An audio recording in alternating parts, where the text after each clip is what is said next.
Going coast to coast for America's fallen. One U.S. Marine Corps veteran recently went on a cross-country road trip, raising money to provide mortgage-free homes to families of the valiant servicemen and women who sacrificed so much. And joining us now is a true American patriot, former U.S. Marine Corps captain, but once a Marine, always a Marine, Scott Montefusco. Scott, really great to have you here. And I love you finished your journey. It was 65 days. You ended up, I think, where you grew up or you went to school, right? So talk about what inspired you to do this amazing journey and all the people you met along the way. Oh, well, first, thank you so much, Rita, for having me on your show. I really appreciate it. It was an amazing journey. I did end up going home to Long Island, New York. But as you know, I'm a retired Marine Corps captain and a retired law enforcement officer, one of the FBI agents, one of the good ones, I like to say. And this trip was just amazing. The mission was to get as close as possible to the ground, to get with the people, to honor and respect and thank for their service all my fellow veterans and first responders that serve then and particularly now in these challenging times, and the patriots that support them. And that was the main focus. Fundraising was a second piece. I wish we could have raised more funds, but that's not what this trip was about. It was about inspiring young people to take more interest in American history, to respect those who have served and are serving, maybe inspire those to step up and serve in our military or as a first responder. And I think we hit it out of the park there. Just amazing, the individuals that I met going along the way, the help that we got. We stayed at VFW halls and American Legions and at Elks clubs and even some Patriots homes that were kind enough to let us park our command post, the RV, in their yard as we made our way across the United States.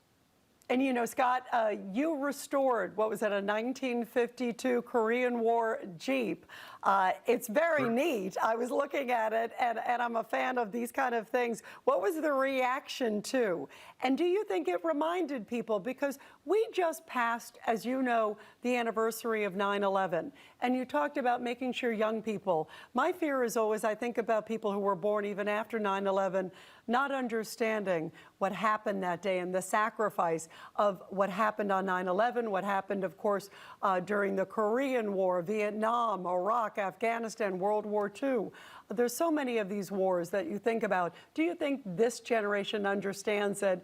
And do you hope by hitting home and showing them living history that they can maybe further connect with it? Wow, that's a loaded question. I think you covered it all there, but the Jeep was the center point of it. The Jeep is a piece of history. I did the restoration of it. It is a 1952 Korean War Willys Jeep.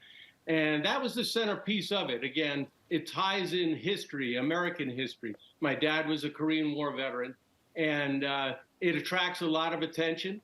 And everybody likes that Jeep. Even if you were born 50 years after this, 70 years after this Jeep was built, everybody loves a Jeep, and they love the American flag and the flags that are flying.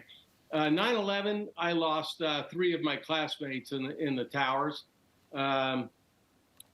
One firefighter, which we honored at my hometown in Setauket, New York, the fire department.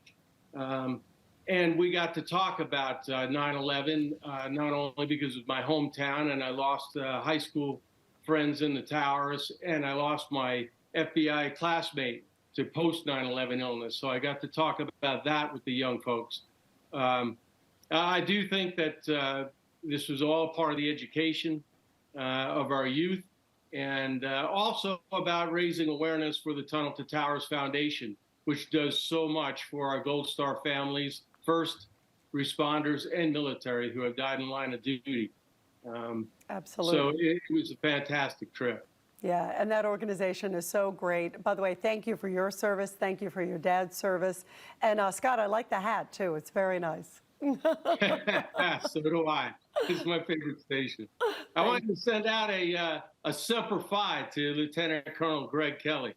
Absolutely. Our friend and colleague here and great host here. Great, and he's a terrific guy. By the way, we're at another network. I was in the anchor chair when he went into Iraq. I remember that moment very, very well. So I'm glad you gave him a shout out. He absolutely deserves it. Andy. Thank you very much, Scott. Bravo. Thank you. All right. Thank you.